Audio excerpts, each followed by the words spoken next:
My name is Will, and I, like Mulder from the X-Files, want to believe. So I've embarked on a journey of discovery.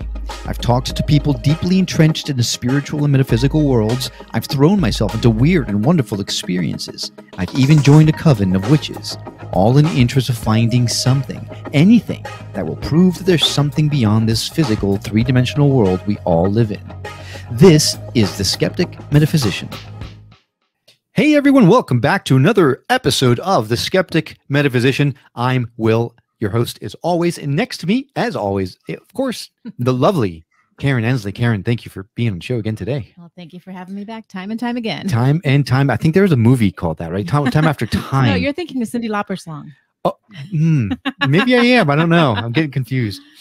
Well, Karen, I don't even know where to begin with this next guest. I know. Amazing. It'd be so amazing. I'm truly in awe. The hardest part about this interview is going to be limiting the scope of the topic. And in fact, there's so many topics we could talk about with this gentleman that, well, let me just introduce him because yeah, that's a good idea. So he's not only a best-selling author of more than 24 books that, of course, would be amazingly interesting to our audience, much more on that in a bit, but also had a very popular internet talk show called The Truth About Life, which delved into similar topics that we discuss on this show. Now, on that program, he interviewed dozens of near-death survivors, psychics, researchers into the paranormal, as well as quantum physicists and medical doctors, which is no stranger to us or our audience, and through it all realized that humankind is on the cusp of a transition, and we're transitioning to a new understanding of the true nature of reality. Does that not blow your mind? It does. It certainly blows mine. Well, he believes that this is going to result in a rebirth of optimism, and that the world's going to become a better place to live, work in, and that is something I know I would welcome, and I'm sure you would too. Oh, absolutely. So he gets even more interesting because he's also the former principal of the world-renowned ad firm, the Martin Agency. This is the agency, Karen, that created the Geico Gecko. I know. And even more, so we're in Virginia. Yeah. And the slogan is Virginia's for lovers. And it just so happens that the Martin Agency came up with that slogan as well. Now, he is currently an editor and publisher of the Oakley Press, which specializes in parapsychology and body, mind, and spirit topics, plus a whole lot of other stuff that are more mundane, but we're really interested in this stuff. And he's won all kinds of awards. I don't want to delay any more bringing him on the show because he's been sitting really patiently, and I'm super excited to introduce to the show Stephen Hawley Martin. Stephen, thank you so much for coming on the show. Well, thank you. Thank you so much, Will. I appreciate you having me. I'm looking forward to our chat. So am I. And where to begin?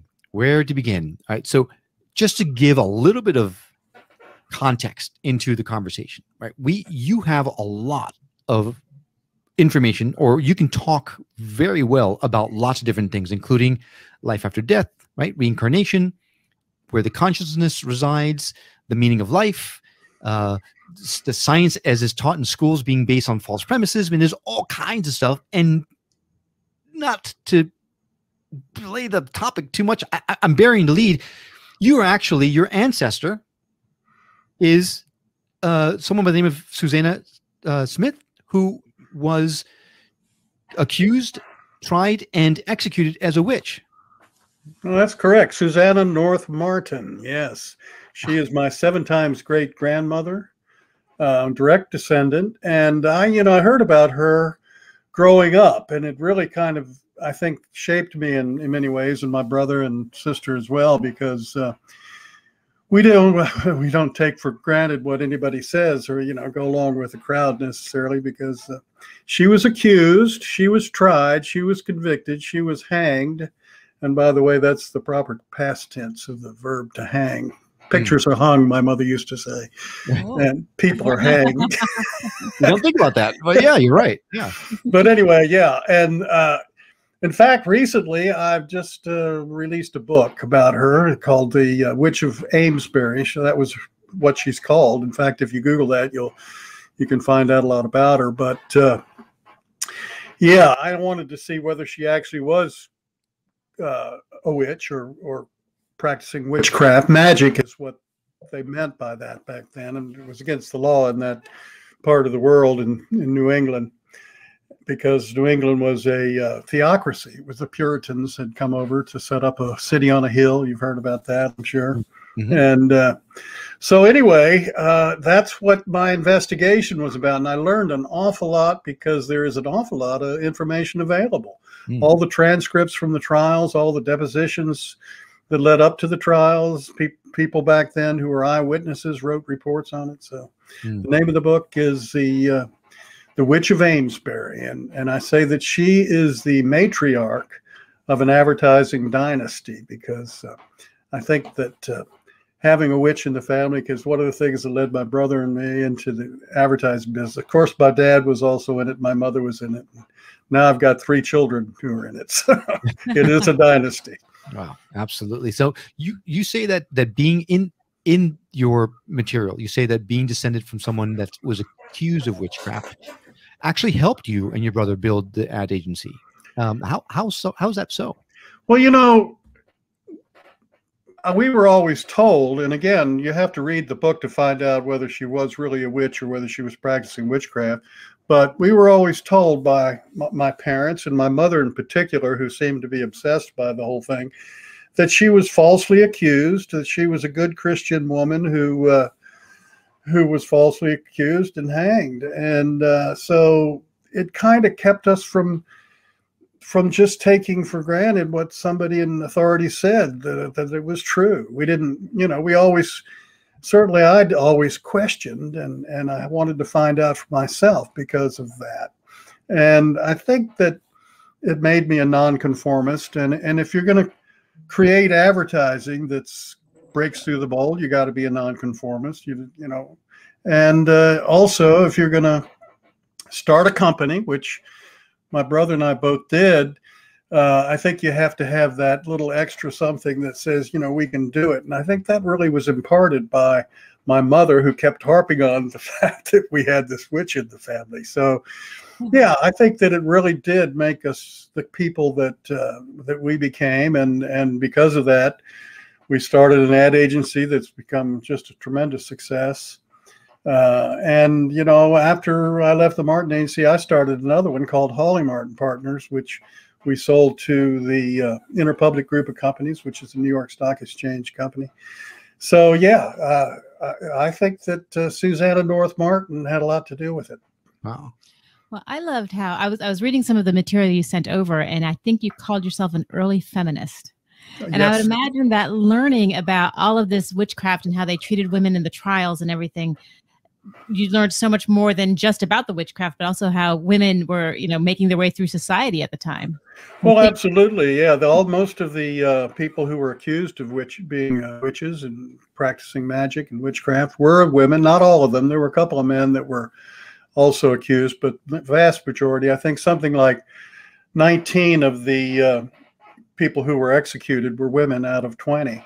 One man was also hanged, and another one was killed before he was even tried because they were trying to force a plea out of him. They piled rocks on his chest, and his chest finally collapsed. His famous last words were "more weight." Wow. Yeah, but yeah, I definitely an early feminist. My mother kind of instilled that into me. My father died when I was only 6 years old, and she was left with 2 children. My brother had already gone off to college. He was quite a bit older than me, but my sister, who was I think 12 or 13, and I was 6 or 7 when he died, and she had to go out and work, and she did. She went out and got a job. She worked for an ad agency. She became the office manager of the agency. She really did very well and raised two kids without a husband and sent us both to good colleges. My sister went to William & Mary, and I went to Hampton, Sydney. And my grandmother. So I had my sister, my mother, and my grandmother lived with us. So I was raised by 3 women, and I figured women could do anything men could do, and I still believe that. So there you go. Well, great. I have to tell you, you're right.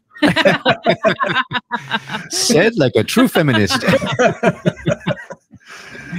Right. Yeah. Well, so everyone knows about the Salem witch trials, right? That's what we're talking about. All these women and certain men that were accused of being practicing witches, and which was in Puritanism something they couldn't abide by. Right. There's even a mistranslation of the Bible that says, "Never suffer a witch to live." This kind of thing. Question is everyone knows about the Salem witch trials, but is Salem, are those the only ones that actually took place in this country? No, not at all. There were several witch trials, but just of one individual. You know, I think there were 3 different ones that I'm aware of prior to the Salem witch trials. They were in Connecticut, but that was still part of the Massachusetts Bay Colony. You know, the Massachusetts Bay Colony was chartered by Charles I to be a place where the Puritans could go and have a country of their own, a theocracy. So the Bible was the law to them. And you mentioned about don't suffer a witch to live. That's in Exodus, I believe. You know, the 10 Commandments are given in Exodus, and a whole bunch of laws after that the Jewish people still, many of them still go by. And one of them has to do with the one you just said about not suffering a witch to live. But yeah, there were at least 3 trials where women were accused, tried, and executed. One of them I found very fascinating, and I talk about it in my book. The name of the lady was Goodwin, and she was a washerwoman who apparently really was practicing witchcraft. In fact, in reading about her, she was written about extensively by Cotton Mather. She apparently had a pact with the devil. At least she thought she did. Now today, I believe probably she'd be diagnosed as being schizophrenic, because she would be constantly talking to Satan. She called him her prince. And she had effigy dolls that she used to, torture people with. Okay. When they tried her, one of the judges or whatever brought one of her effigy dolls into the courtroom and handed it to her, and she started stroking it. And one of the people who was an accuser fell on the floor like they were being tortured, because she was stroking this effigy doll. Whoa. So yeah, she went to the gallows, was hanged, and there were a couple of others too. So yeah, it was not the only one, and that happened not too long before the Salem witch trials. And I think one of the things that probably led to it, in that people were kind of worked up about having witches around, and so it really took off. There were 150 people or more who were actually accused. Only about 20 were executed, but yeah, it was quite an event. So, I mean, how did all this hysteria start? Did someone just see something, or did someone get angry with someone and said, personal grudge? Was that what it is? That's what I would think. Well, there's a lot of speculation that there might have been some of that going on, but the way it got started, there were some children. The Puritan preacher in Salem, actually there are 2 towns, Salem Town and Salem Village. The preacher in Salem Village had a couple of children, and he had a couple who were from Barbados who were slaves, Tituba and her husband John. And apparently during the winter of 1691-92, the preacher and his wife were spending a lot of time away, talking, doing their ministry, where people were ill or people had to be buried or whatever. And the kids were watched mainly by Tituba, the Barbados black slave. And apparently she entertained the children with kind of magic tricks. She had grown up with voodoo in the Caribbean, and she did fortune telling and so forth. And that was strictly against the law in Salem and in Massachusetts at that time. Magic, anything to do with magic, there was against the law. In fact, there were 3 degrees of magic, and one of them was white magic, where you used horseshoes, or you used a rabbit's foot for good luck, those kind of things. And then there was black magic, which was when you conjured up a spell, particularly to curse someone or to curse their animal. And then, of course, the highest degree was the one that Goodwin was guilty of, which was the pact with the devil. But she was practicing these magic tricks, and suddenly, after a while, the kids fell ill. And there were the 2 girls that lived in the house, who were the daughters, but they had friends over, and the friends participated in this. So there were half a dozen or so young women and girls, aging from something like 8 or 9 up to about 16 or 17, who participated in all this, and they suddenly began to think that they were being attacked by what they call specters. Specters being like a ghost of people coming to them and torturing them, and they'd be lying on the floor, writhing in pain and that sort of thing. So the preacher wanted to get to the bottom of it, and he asked who was doing this to them. Who was it? Who were the specters of? And the children ended up first accusing the town beggar. Her name was Good, was her last name, Goody Good. And she was a logical one to accuse, I suppose, because she probably looked like a witch, and she was going around, begging and stuff like that. So that's how it got started. But then it spread. It just spread like wildfire. So, yeah. So this all because a couple girls had a couple nightmares. Well, I think it was more than nightmares. I think they were, I think that probably they believed it. One of the things I did, I believed that they believed they were being attacked because of, when you believe something strongly enough, you can produce all kinds of things. Yeah, you bring up a great point, and it is a conversation I want to dive into, because you do think that those that say that the girls were faking their symptoms are off the mark, right? I think that probably some people during the course of the whole thing were faking, but I don't think these girls were. One of the things I did was I had heard stories about how people who use what are those boards called that tell fortunes? Ouija boards? Yeah. And I Googled that. I Googled, what were they again? Ouija board? Ouija boards. Yeah. I Googled Ouija warning, and I got like 1 million hits. And on the first page, there were all kinds of stories about people who'd been using these Ouija boards, and suddenly paranormal things started happening to them. There was one lady who was they apparently had a firefighter who died in 1935 was coming through the Ouija board and was answering questions, and they were asking him all these questions, and this one lady who was taking part in this became paralyzed and couldn't talk, and her friend looked around at her, and then she looked at the board. She picked up the board and she ran and she threw it down the steps into the basement. And the lady was finally able to, get her be able to move again and talk again. So, I mean, but that's just one of a bunch of stories. So, maybe there's something to the idea of trying to use magic to communicate with the other side, and things can get out of hand. I don't know, but I do know that they probably really thought they were being attacked by specters. I would have thrown that Ouija board out of the house, because now it's in the basement, and now I can never go into the basement. Yeah, I think the next day they went down and got it, and they threw it in the dumpster in the back. Yep. Yeah. Don't blame me. The only thing I've ever had happen with the Ouija board is I keep getting accused of moving the Ouija thing.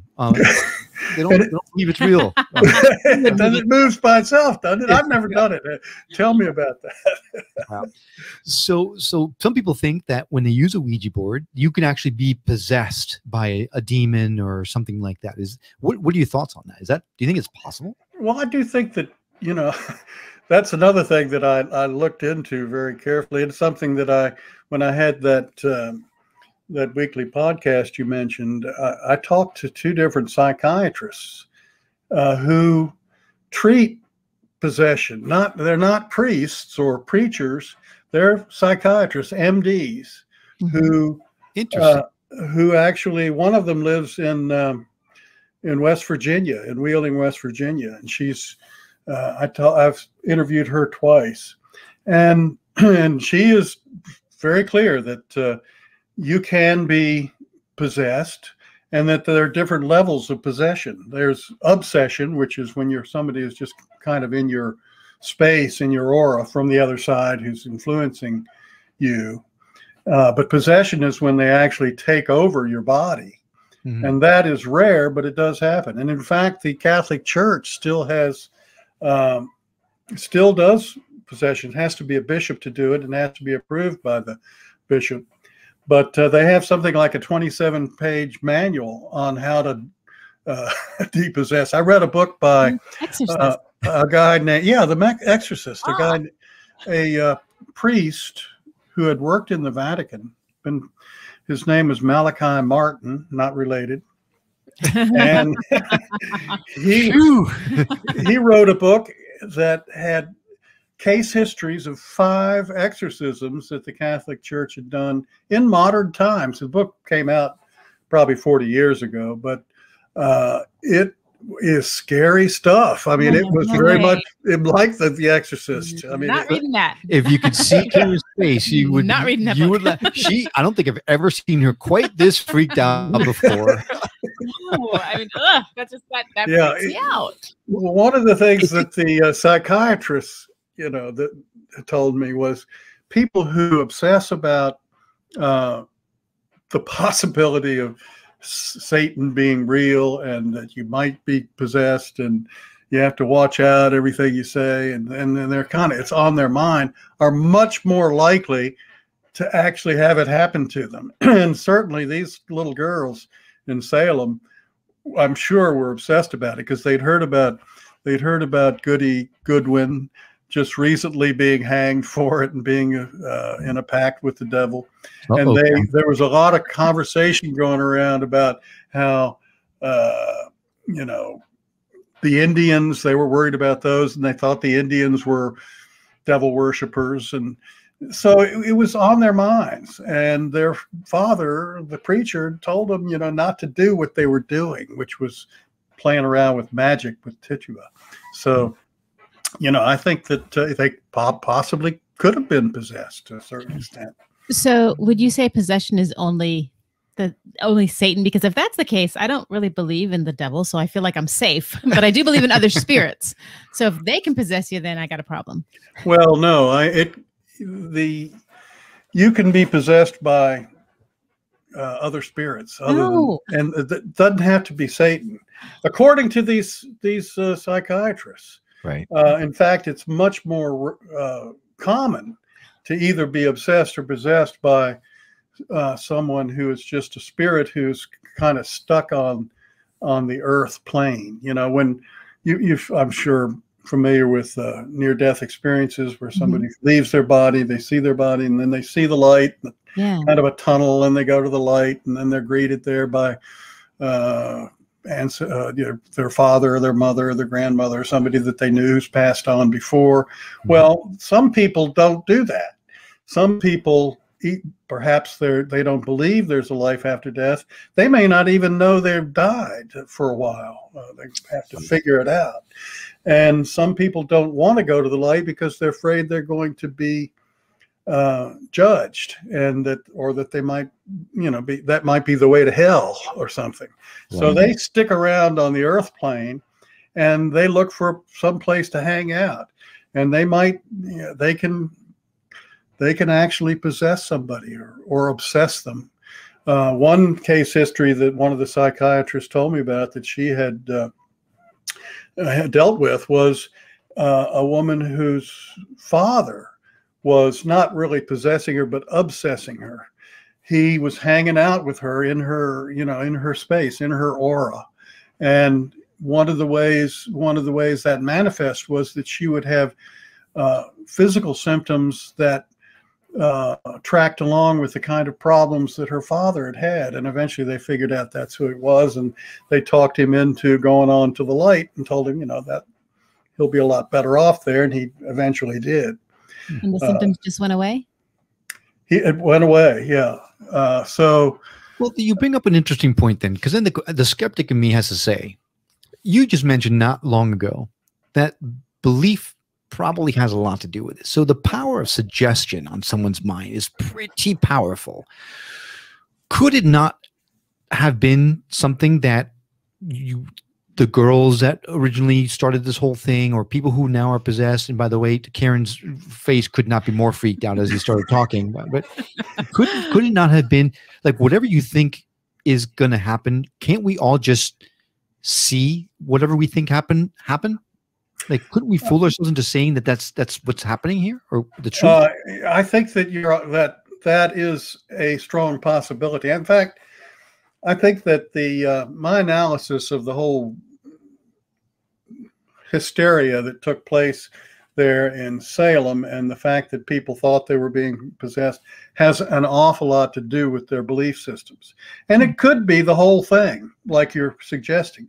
But I believe it's really a combination of they believed it could happen, and it did happen, like you said, but there were probably actually some paranormal stuff that was going on, that they did open the door between the two worlds and had a little, just like the Ouija board thing. And so I think it was a combination of those things. I do believe that belief is extremely powerful, and that people who believe that something is going to happen often bring it upon themselves. Mm-hmm. I'll give you a simple example. People used to think that sitting in a draft would cause a cold. And so they would sit in a draft and they would catch a cold. Well, colds aren't caused by drafts. Yeah. Colds are caused by viruses.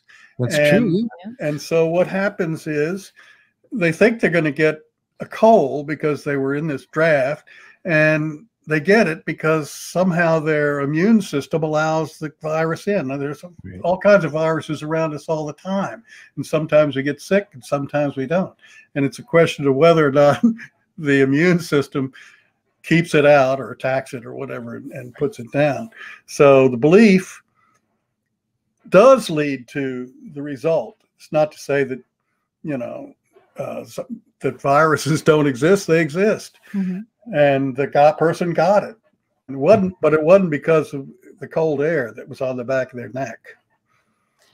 So I have a question for you that isn't about belief necessarily, but it is about witches. I read somewhere, and I wanted to get your take on this, that once a person was executed for being a witch, that when they were buried, they were decapitated and their head was separated from their body, because the belief was that if their body was separated from their head, then they couldn't go to heaven. Have you read anything about that? Well, what I have read about that and have found out that in the United States, in what became the United States, in North America and in England, witches were hanged. On the continent, in France and Germany and Spain and so forth, they were burned at the stake. The reason they were burned at the stake was exactly what you said, is to get rid of the body, and they didn't, I guess, think they went, but they wouldn't go to heaven anyway, since they were in a deal with the devil. But it was so they didn't come back, I guess, as zombies. Whereas here in Massachusetts, those who were convicted and executed could not be buried in the town graveyard or the church graveyard. They were buried somewhere else. But I don't think that the heads were cut off. That could be. I'd never read that, but they were not allowed to be buried in a spot where, you know, Christians were buried. Mm. So I got to ask, Karen, why did you ask that question? Just curious. No. So, many years ago, I had a situation, and I will tell you, I believe in everything, and I don't believe in everything, but I believe in most stuff. You believe in everything? No, most stuff. You know, I do my research, and well, that's right. You don't believe in astrology, but everything else you believe in. So anyway, so I had a situation where I woke up one night and there was a man in my bedroom with a knife, and I got away, and it all worked out for the best.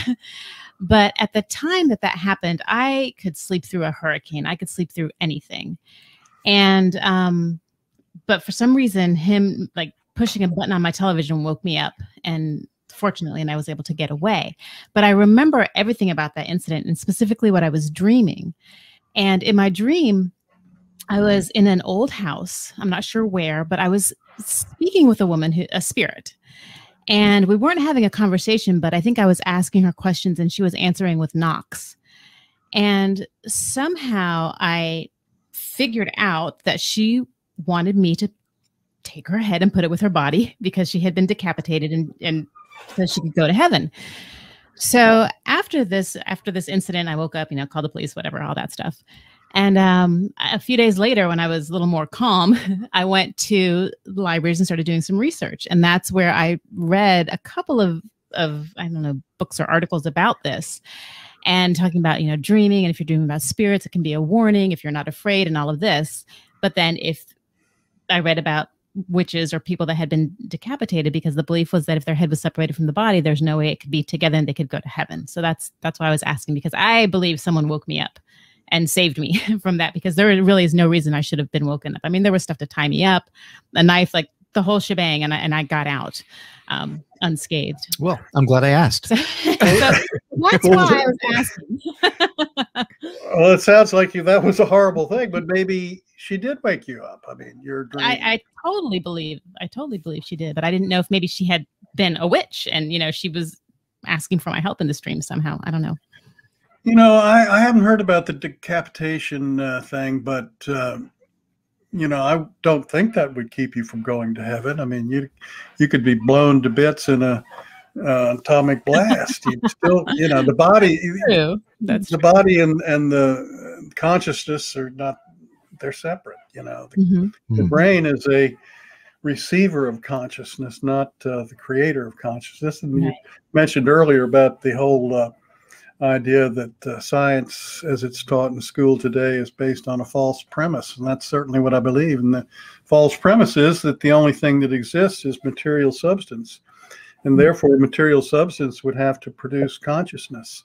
And that would mean that there could have been no intelligence, no consciousness until evolution produced a brain, which to me makes no sense at all, because you can see all the intelligence in the universe from the beginning, you know, all the laws of physics and everything else that would require intelligence. DNA, for example, that is the building block of life, has the coiled the helix inside the DNA molecule is, if you stretch it out, it's 6 feet long, and it's like computer code.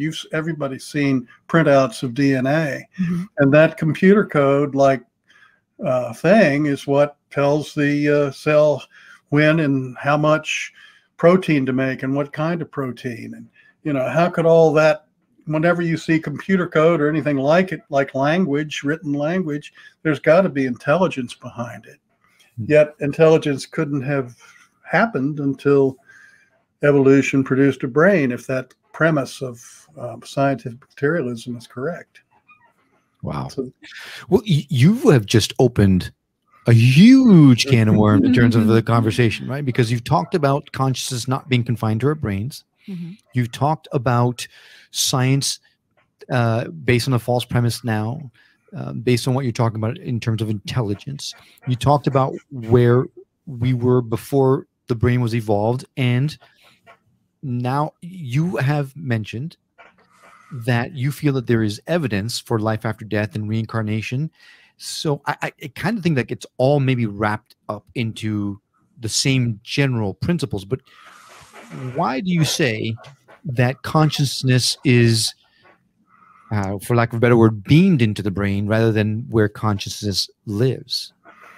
Yeah, good question, and really a very important question, I think, because it all goes to the reality that I believe that people are beginning to realize.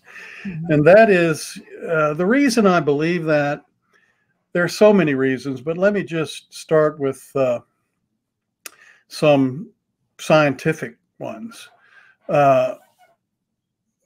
Consciousness confined to the brain. Quantum physicists don't believe that. Mm-hmm. And the reason they don't believe that is because of something that's called the double slit experiment. Have you ever heard of that? That one I have not. No. Yeah, the double slit experiment goes back more than 200 years to, I've forgotten the guy's name, but you take two slits that are very thin and you shine light through them, and you will get a wave pattern where it shows that light is a wave. By a wave pattern, I mean light, dark, where Mm-hmm. the peaks come together and the valleys come together. You get light, you got a zebra pattern. Okay. If you close one of those slits, you will get a kind of a round kind of light on the wall. Okay. Well, that experiment, as I said, I think it was first done in 1803. Quantum physicists know from Einstein and experiments that he did that light are particles, photons. And so what they have done is that experiment, but have a photon gun that shoots a photon through the slits one at a time. Now, if you do that one at a time, you will still get, and you have both slits open, you will still get the zebra pattern. Now, how can that be? Because you would think you'd get the little spots up on the wall. Mm-hmm. Now, if the scientist keeps a record of what spot was shot by what gun through what slit, if he keeps a record and knows, you get all the little spots on the wall. So the fact that he knows, the fact that he's conscious, determines the outcome of that experiment. If he doesn't know, he gets a zebra pattern. If he does know, he gets the spots on the wall where they hit because he knows where they hit. And that experiment has been done in laboratories all over the world, and it has been done in various configurations where they measure where the photons came from and what slit they went through before the slits and after the slits. And then they've done it before the slits and after the slits and erased the information. Every time they do it, no matter which way they do it, it comes out the same way. If the scientist knows, you get the spots. If the scientist doesn't know, you get the slits. So that's like a practical version of Schrodinger's cat, right? The cat's alive and dead at the same time, and only when you open the box to find out do you know whether the cat is actually alive or dead in this reality. Exactly. So those slits are that's a yeah. Let me give you some more information about that. So you're going to be with a flashlight tonight, aren't you? let me blow your mind some more, Will and Karen, is basically what you're saying. Okay. You live in Virginia. I live in Virginia. Mm-hmm. There's this place called the University of Virginia that's up the road from me in Charlottesville. And there was a guy named Ian Stevenson who was a psychiatrist, taught in the medical school at the University of Virginia, who got interested in reincarnation. back in the early 60s. I think probably he started in 1961 or 62, investigating children's memories of past lives. And the University of Virginia has been studying that ever since. So it's almost 60 years. So they're still doing it now. They're still doing it today. Wow. In fact, after a few years, Ian Stevenson was given a grant by the guy who invented the Xerox machine, millions of dollars, who happened to be interested in the same subject. And there's something that's called the Division of Perceptual Studies that was created, that Ian Stevenson led up until 2007 when he died, or maybe he's retired for a little while before that. But anyway, it's still going on. It's now led by a man named Jim B. Tucker, who's a psychiatrist, a child psychiatrist. So they have been studying children's memories of past lives. And what they do is the children will typically start talking about this when they're around 2 years old, when they learn to talk, when they start talking. And they'll talk about it up until they're about 6, usually, and then it'll just fade away. But what Stevenson did was, when one of these cases would come about, he'd check them out and see, the guy. And classic study, one that I put in one of my books, Life After Death, Powerful Evidence You Will Never Die, is the name of that book, is a World War II pilot. This kid was born in 1999. And in the early 2000s, when he was about 18 months old, he started talking about, first he had nightmares. And he would say that he was in a plane and he was crashing and the plane was on fire. Long story short, his parents would ask him questions.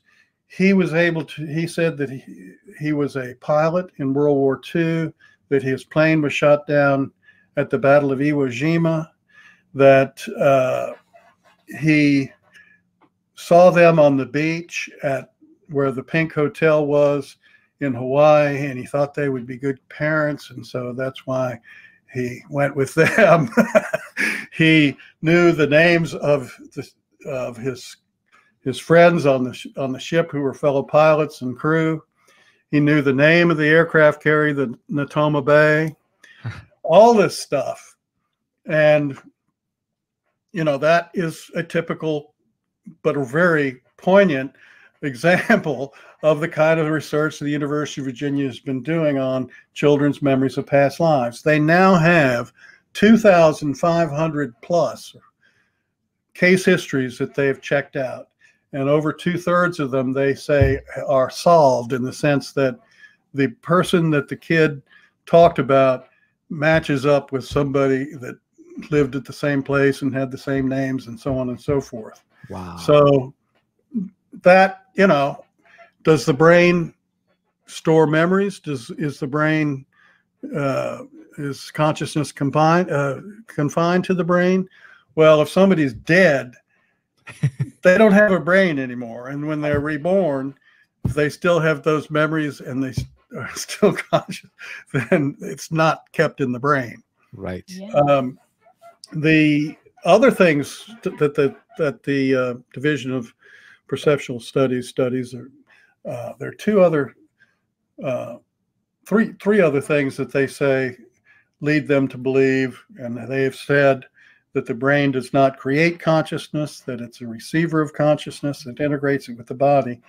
And those are, of course, near-death experiences where people can talk about, tell when they're clinically dead, what the doctors in the hospital and the operating room were saying, what the nurses were talking about, and so on and so forth. All kinds of examples of that, thousands of examples of that. Another thing that they believe, there's a situation that people who work in hospice and nursing homes and so forth have often seen, and it's documented, many cases of where people who are comatose or have bad dementia I don't know about Parkinson's, not Parkinson's, the other one, Alzheimer's disease, that right before they die, usually hours before they die, they will become very lucid and have a conversation with their loved ones. This was true of my grandmother before she died. She had been out for months, totally not unconscious, but alive. Sure. And she woke up and had a conversation and died a few hours later. They believe that's because when the brain dies, it lets go of the person's consciousness. And that's what enables that. And then the fourth thing is you're probably familiar with people who have a lot of fluid on their brain, children, for example. I think it's called hydrocephalus. Yeah. Hydrocephalus. Not only am I aware of it, but my father actually had to have underwent a procedure to relieve the pressure of the fluid to his brain. So it doesn't just happen to children; it happens to adults too.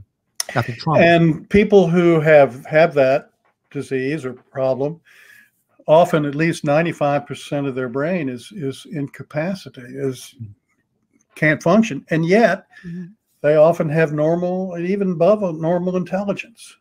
So it's not the brain that's creating that. So anyway, those are the four things that the University of Virginia says is evidence that the brain does not create consciousness, but is a receiver of consciousness. Well, with all this talk of reincarnation and things like that, if indeed consciousness does not live within our brains, consciousness lives elsewhere, and we're just housing it for the time being, and we do come back life after life after life, the question then lies, why? Why do we reincarnate? Why don't we just live, die, and then go off to be in heaven? Good question. Good question. We won't mention that he actually gave us a lot of these questions, but hey.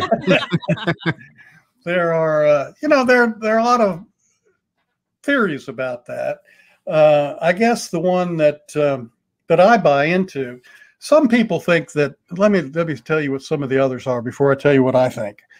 One theory is that the earth is kind of like an amusement park, like King's Dominion or Busch Gardens. And, when we're on the other side and we're in heaven, so to speak, things are great, but it could get kind of boring after a while, how much could you do sitting on a cloud? So, whoa, stop the world. I want to get off. Yeah. So we, that theory is that we incarnate to have experiences, to go to the amusement park for a day, because this lifetime that lasts 70 or 80 or 100 years is, really brief nothing in the sense, in the eternity. So, it's that theory is we come here to experience. So if that's the case, like just even reincarnation, we're coming back and we're coming back, then how would we explain population growth? Because it would seem like it'd kind of be, you die, you come back, it's the same amount of people or same amount of spirits, but where do all the extra ones come from? Because it's just there are more and more people. Well, have you ever been in Busch Gardens in the summer? more and more people keep coming. This is true. Well, that's a good question, but it's the fact of the matter is, from what I understand, and this is from people who, there are people who are able to go back and forth between this side and the other side. And what they tell me is that there are many, many, many more souls, if you want to use the word, religious word, souls, or entities, if you want to use that, than there are people on Earth right now. That actually, you're really privileged to get this life, because there are people standing in line. Don't they know it's COVID? The other thing is, this is not the only planet that has life on it. Yeah, come on. We know that there's got to be 1,000 billion. Well, they just declassified that whole thing about UFOs, right? Exactly. And the whole report said there might be. At least they didn't say no way. Right, They did the way before. Yeah, right. So interesting that you say that. But let me tell you about my theory. I kind of go along with what Edgar Cayce said. Mm-hmm. People who don't know Edgar Cayce, I'll briefly explain who he was. Edgar Cayce was quite famous back in the 20th century. He was known as the Sleeping Prophet. Mm-hmm. He lived in Virginia Beach, not far from where you all are. And he would go into a trance twice a day, once in the morning, once in the evening. He put himself into a trance, and he would answer questions that people had. And his wife would be the one who was kind of the gatekeeper. She would get the questions from whoever had them and ask them of her husband. And then there was a lady there, I think name was Gladys, who was the stenographer, would take everything down in shorthand and then type it all up. And all those, there's something like 14,000 readings, they called them, in the library there at the Association for Research and Enlightenment that's on 68th Street and Atlantic Avenue in Virginia Beach. And I've been there many times. And as have we. Yes. And so Edgar Cayce, most of those readings were for people who had physical problems, medical problems. And, you know, he would give them a cure. Just because their doctor wasn't able to help them, they were still suffering from it. And well, it turns out that some of those problems, physical problems, came from previous lives or it could be a phobia or something like that. Maybe somebody's scared of snakes, and it was because they were, you know, bitten by a rattlesnake and killed in the last life, or they might be afraid of water, and it's because they drowned in a previous life. Those kinds of things. So that sort of thing started coming through Cayce in his readings, that, you know, in your previous life, blah, blah, blah, and that's why you have this phobia or why you have this issue. And Cayce was a very strong Christian, of course. He didn't believe, he was startled when that happened. Actually stopped doing readings for a while because he was, what he was coming through him was not lining up with his belief system of Christianity. Well, he was also an avid reader of the Bible, and he read it once through for every year of his life, starting, I think, when he was something like 12 or 13 or something like that. And so he stopped and he read the Bible, and he realized that there are a number of references in there. It doesn't say the word reincarnation, but it obviously indicates reincarnation. I'll give you one obvious example, and that is Jesus asked his disciples, "Who do people say I am?" And his disciples replied, "Well, some say you're John the Baptist, but others say you're Elijah or one of the prophets." Well, Elijah and all of the prophets lived at least 400 years before Jesus was born. So if he was Elijah or one of the prophets, he would have had to have been reincarnated. And there are other examples, like when Jesus comes upon the blind man and his disciples, and he cures the blind man. He said the blind man can see now, and his disciples say, "Well, why was this man blind? Was it his parents, or was it he who sinned?" Well, the man was blind from birth. So if it was because of his sins that caused him to be blind, it would have to have been in either a previous life or something before his current life, because he was born blind. But Jesus doesn't say. Jesus said it was so that the work of God could be shown through him or something like that. But it doesn't say it was impossible for his sins to have caused it.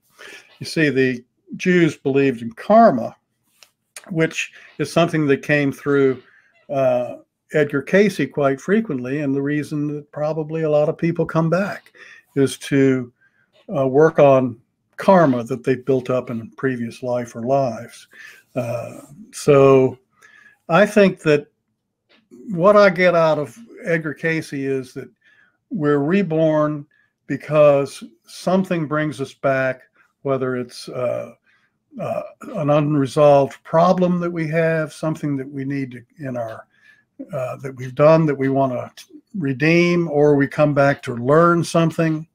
But I think the long range big picture is that it's to evolve, for our souls, for our entity, for our higher self, whatever you want to call it, to evolve and to grow spiritually. And that's what we're doing each time we come back. Sometimes we regress, but we might take 2 steps forward and 1 step back. But I think over the long haul, we're evolving. And that's why we continue to be reborn time after time. And eventually, I don't think we will be reborn. I think that when we reach a certain level, we don't have to be reborn. We can stick around in heaven. And I think probably, though, it's a choice we make anyway. So that's kind of where I am with it. Now, earlier on, we mentioned the fact that you thought that humankind was evolving or moving into this new age, right? People call it the age of Aquarius.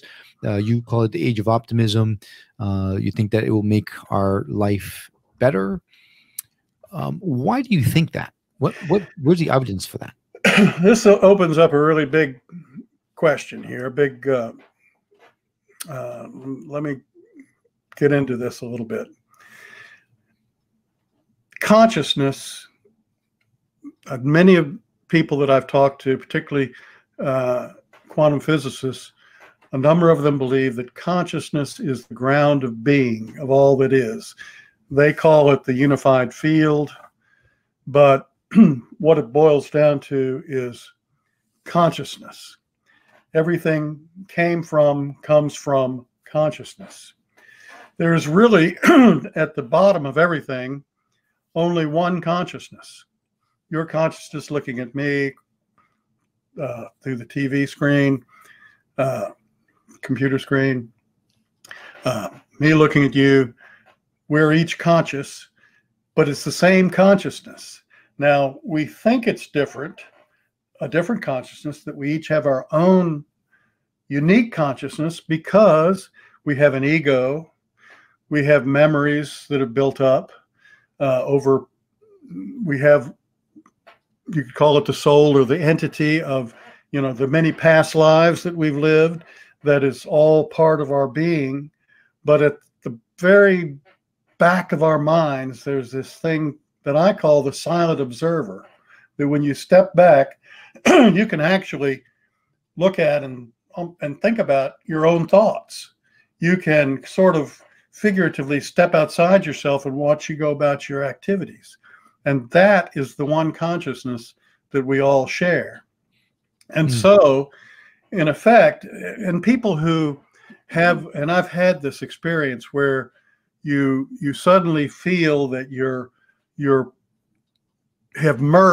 consciousness has merged with the universal consciousn's, and that you know everything, that it's very hard to describe, but that you're part of everything. And when I had this, it didn't last very long, it lasted for a couple of minutes, but I was in my backyard lying on a chaise lounge, and suddenly it was like, and I could, everything, the leaves on the trees, the bushes, it had an aura to it, and it's like I merged with it, and I was part of it. I was all one. I was it. And then, of course, it went away. Well, that is who we each are, really. We're all that one consciousness, but we're experiencing ourselves because we've evolved this mind and this ego. The ego is, think of how much trouble your ego can get you in. Oh my God! Yes. I'd rather not, thanks. But the ego is not you, because when somebody insults you, for example, your ego says, get back at them. Well, you can stop yourself and say, hey, ego, cool it. Well, that's the higher self that's talking to you then. And so that's who we are. We're all one. And you've heard this before many times, I'm sure. We're all one. And you can maybe accept that intellectually. But when you have the experience, as I was talking about, then you know it on a knowing basis, not just intellectually. Well, and that is what we're evolving toward, the realization that we're all one. And when that becomes widespread, the world has got to become a better place, because we're going to be nicer to each other. We're not going to be going around knocking on doors and killing people, you know, like they're doing over in Afghanistan. So, yeah. Well, it explains a lot if you think about it. What is that phrase? There are no original ideas. Something like that. The whole universal mind. We're all connected to it. You know. Mm-hmm. I've been out to the School of Metaphysics in Missouri a few times, and they have people who do the same thing that Edgar Cayce did, where they go into a trance and you can ask them any question. And what they believe, and I think it must make sense, they're connecting to the Akasha, the Akashic record, which is the big mind. And we're all connected to it. It's just that haven't developed that ability to tap into it. But theoretically, we could. And that's where intuition comes from. That's when you had that intruder in your home with in your bedroom with the knife and all that. The little lady didn't have a head was probably part of you telling you to wake up, because there's a problem, because at a deep level you knew that was going on. Maybe I was decapitated in a past life, and maybe that was actually your reincarnated self, your past life coming back and saying, hey, wow, it opens up so many different doorways. It really does. Wow. Well, this hour has absolutely flown by.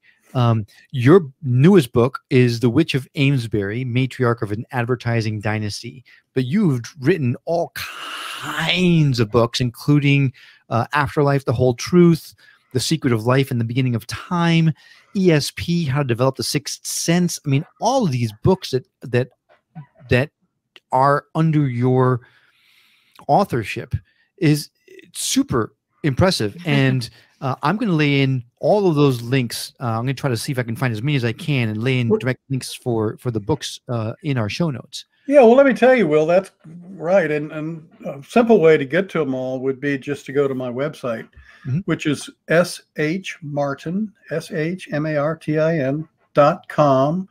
And at the top in the menu, it says books. Click on that, and it'll go to a page that you'll see all the covers, and you can click on any of the covers and find out more about each one. And I'm going to buy them if you want. Well, I have to say, on a personal note, I have just started looking at The Witch of Amesbury, and I'm already sucked in. So, which is perfect, because I finally finished a book that's taken me forever to read, and I need a new one. So now you've got one. I will be reading that in a couple of days. Well, that's amazing. shmartin.com is the website. It was really urge you to take a look, because I know there's at least 3 or 4 books that I personally am going to buy, because I'm super interested in this stuff. Now, if someone wanted to reach out to connect with you, is there a way that they can do that? Well, that also on my website, there's a contact page, and I'll get the email and I'll answer it. I love to talk to people who are interested. So yeah, send me an email through my website. Just hit on the contact page and you'll see the form will come up, and you know, fill it out, and I'll answer you. Great. Oh, that's great. So you've got a big brain to pick. I'm like, there's a lot of information in there. A lot of information. Yeah. I've made some good friends that way that have contacted me that way. There's a gentleman in France that I correspond with almost once or twice a month who's really into all this sort of thing, and he's told me some interesting stories. So yeah, please do get in touch with me. And you know, I've got an idea. I think at some point I'd love to do some sort of Facebook Live with you, or Instagram Live, or even a Clubhouse or something that maybe answers some people's questions, because you have so much information about everything. I mean, it's not just one modality. It's like you can talk about witchcraft, you can talk about the Salem witch trials, you can talk about reality. Shop. It really is. So I hope maybe someday we can connect, and you'd be open to maybe answering some questions from the audience, because you are a wealth of information. Well, I'd love to, Will. Let me know when you want to do it. Absolutely. I definitely will. Thank you for being open to that. I will lay all the links that we talked about in the show notes. So if you are looking to find it, if you missed it, you can always go to skepticmetaphysician.com. All of those links are direct links to the websites and books that we talked about. So don't hesitate. Stephen, thank you so much for being on the show. I'm awed and humbled that you decided to come on our little show. So thank you. Well, I've enjoyed it very much. Thank you for having me. Great. And Karen, thanks for being a part of this particular journey. I don't know if I could have done it without you. Oh, well, this has been fantastic. And I'm actually excited to go finish reading that book. Basically, she's saying, questions. Close it up, Will, because I'm going to go read that book. Well, then, and thank you, listener, for coming along on this journey of discovery with us. We'd love to continue the conversation with you on Facebook and Instagram, so please feel free to find us there under Skeptic Metaphysician or at skepticmetaphysician.com, where you can find direct links not only to our social media platforms, but also to all of our past guests and their books. As always, if you know someone that would benefit from hearing the messages that we shared on this show or any of our others, I hope you'll consider sharing us with that person. It'll help grow the show and may just help someone else come to terms with the fact that we are so much more than just this three-dimensional body that we inhabit. Now, did you miss any of our show today? Not to worry. Just because you're listening to it on the radio does not mean that you can't hear the past episodes. All of our shows, including this one, can be found on that skepticmetaphysician.com, and for a limited time, you can now enjoy all kinds of discounts from some of our past guests on their services just by signing up as a member. Membership, it's free, and you'll get all the added benefits of the discounts, as well as a chance to never miss a show immediately once it's been published. You'll gain access to all of our in-depth articles on the topics, and you can even subscribe to the show or leave us a review or voicemail directly on the site. Well, we hope you've enjoyed this episode as much as we have. Sadly, that's all we have for now. Thanks again for joining us on this journey of discovery, and we'll see you on the next episode of The Skeptic Metaphysician. Until then, take care.